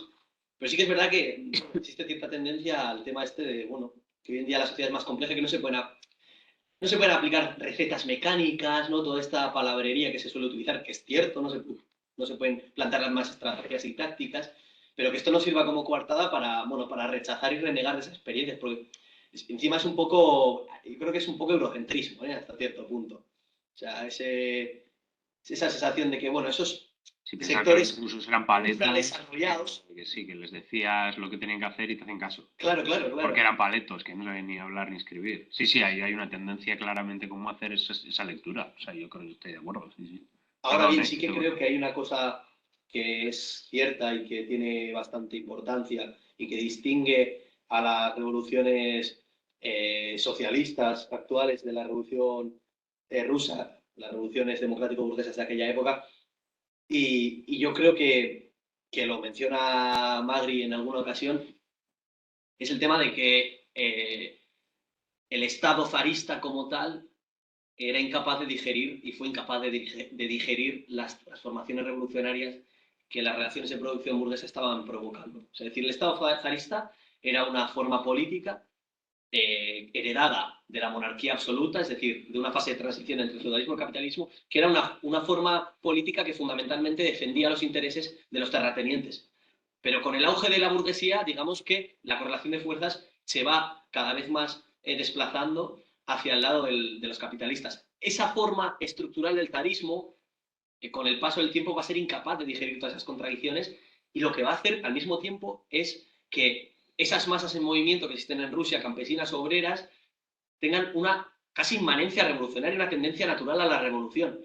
Y eso es algo que hoy en día no existe. El Estado tiene una capacidad de control del territorio, de control de los cambios sociales y de los movimientos sociales, mucho más amplia que la época del zarismo o que la época del imperio chino, etcétera, ¿no? O sea, quiere decir, hoy en día el Estado es un ente capaz de amortiguar y de digerir esas transformaciones que de forma cotidiana tienen lugar y que son fruto directo, ¿no?, de que el capitalismo como sistema tiende a revolucionar permanentemente la vida, ¿no? Esto se expresa políticamente en un movimiento de masas permanente también en la sociedad actual, ¿no? Sindicalismo, etcétera. Pero el capitalismo tiene unos mecanismos, sobre todo desde la época del imperialismo, capaces, digamos, de articular todos estos sectores y articularlos precisamente para garantizar su propia reproducción, ¿no? O sea, es decir, ¿la democracia qué es? Es esto, precisamente la forma de reciclar esos conflictos. En Rusia, pues esto estaba muy limitado. El Estado zarista no tenía esos tentáculos y las masas, además, en este caso, digamos que en su forma natural de movimiento tendían precisamente a disolver esas relaciones de producción que ya no tenían sentido histórico. O sea, es decir, las relaciones de producción feudales contra las que se rebelaban de forma natural, porque digamos que el capitalismo era una forma social superior a la forma feudal y que por lo tanto las masas tendían a él, ¿no? En este caso, hoy en día no existe ninguno de los factores. El Estado es fuerte y las masas no son intrínsecamente revolucionarias, intrínsecamente con su propio movimiento reproducen las condiciones del capital. Entonces, esto a mí sí me parece algo fundamental y que sí que nos plantea que replantear, nos tendría que forzar a replantear un poco las alternativas revolucionarias y cómo se organizan. Vale, pues no sé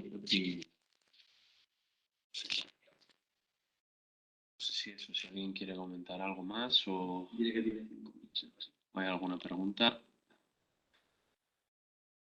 Yo si no, sí que hay una cosilla que quiero comentar. O sea, yo sí que hay una cosa, por rescatar algo positivo del texto, que sí me parece interesante, que precisamente esa es la última parte, que yo entiendo que también responde a una respuesta, pues así decirlo, de dinámicas que habría dentro del PCI. Pero, por ejemplo, cuando plantea, dentro de las pocas cosas concretas que plantea, porque sí que es verdad que tiene como ese lenguaje muy obscurantista, que dicen, bueno, hay un problema, pero el Partido Nuevo lo resuelve. No dice cómo.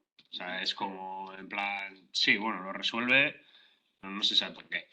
Pero sí que es verdad que en algunas ciertas cuestiones concretas que plantea en el último capítulo, pues sobre todo cuando empieza a hablar, por ejemplo, del proceso que se tiene que dar con los congresos, y etcétera, etcétera, yo creo que es una crítica, pues seguramente a cómo se reproducía la lógica organizativa del PCI en Italia en aquella época.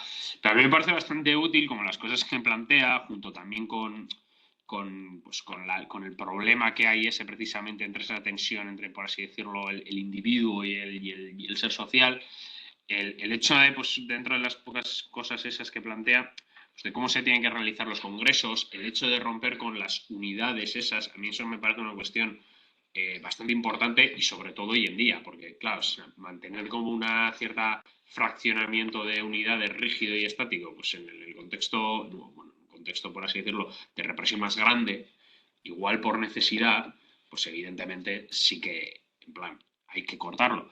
Pero en un sentido, pues evidentemente, de ningún tipo de ofensiva en ese sentido. Y aparte, o sea, no digo que lo pongas en redes sociales, cuáles son las propuestas al del Congreso, pero, o sea, y habiendo ciertas herramientas para hacer eso de alguna manera, cumpliendo unos mínimos, sí me parece eso, lo importante, las cuestiones que plantea con respecto a la ruptura de las unidades organizativas, pues para así decirlo de una manera ciertamente artificial, porque a mí me parece que es que si no el problema que tienes es un problema que yo creo que históricamente que ha tenido el comunismo, que es, bueno, el comunismo, por lo menos los partidos comunistas, por cómo se han estructurado. Que es que, claro, tú tienes una militancia base que por propia dinámica, en los últimos años sobre todo, o sea, básicamente la tienes de mano de la barata, entonces tienes un comité central, que son, como he dicho antes, lo que piensan, en el cual te dedicas a reproducir la división de trabajo, pero a escala de tu partido. Entonces, claro, la organización de vanguardia de clase, la organización consciente de clase efectiva en el partido es literalmente comprar una lotería cada 60 años o cada 50 años a la bonoloto de, pues cuando se muera el secretario general, que no suba un trepa que, pues yo qué sé, que quiera liquidar directamente, como pasó con el PCI, no liquidar en un sentido ya de cómo funciona, sino de liquidar orgánicamente, es decir, no, ya el PCI no vale. No vale, entonces pues nos disolvemos y ahí sigue Italia, o bueno, aquí se podría decir lo mismo indirectamente con una persona que tiene muy buenas referencias como es, no me sale la palabra, el mítico no, Carrillo, no, coño, el que estuvo después, el que metió, joder, ¿cómo se llama? Anguita. Por ejemplo, con Anguita, sí, que es como se suele poner mucha de referencia. Anguita lo que hizo de facto, si ya no estaba liquidado, es liquidar completamente el PC, metiéndolo dentro de las lógicas. Entonces, claro, que dentro de esa lógica de que realmente, como por ejemplo pasó yo creo también en la revolución soviética, que los soviets tendrían que haber sido, por así decirlo, mediante la formación de esas masas, con muchos problemas que tienes evidentemente, el garante del poder soviético, no simplemente el comité central, el buró político de seres omnipotentes que todo lo pueden decidir y todo lo saben, y entonces pues lo que diga eso bien, en el sentido de que la militancia también sea capaz de controlar en la actividad política diaria y también pues en el debate político todas las cuestiones que incumban al partido, que se pueda poner en esto el comité central y que haya una comunicación entre las propuestas dentro de los debates que hay entre los diferentes militantes integrantes pues, de ese partido, de ese movimiento. A mí eso es una cuestión que por rescatar algo que me parece bastante fundamental. Luego también por no extender mucho más eso, también me parece importante como la reflexión que hace sobre la ruptura entre pues, el individuo y el ser social. Me parece que por ahí se puede sacar cosas buenas, aunque sí que es verdad que no me gusta mucho como lo plantea, porque bueno, entre que dice poca cosa y le dices como una cosa un poco rara, o sea, no me convence mucho, pero sí que es verdad que por ahí me parece que se puede tirar un hilo en el sentido de cómo se articula, de cómo se crea, por así decirlo también en la mera praxis, ese, como he dicho antes, ese hombre nuevo. O sea, no igual en los términos de hombre nuevo que usa el Che, pero sí como que cómo se articula esa nueva conciencia social que precisamente va a ser la que pueda poner las bases del futuro ordenamiento social, por así decirlo. Y, o sea, sí, más, o sea, hay que comentar. O poco más, sí, tengo cosas que comentar, pero es para echar mierda y no me parece que merezca la pena. Entonces, no sé si hay algún comentario más o alguna pregunta más o...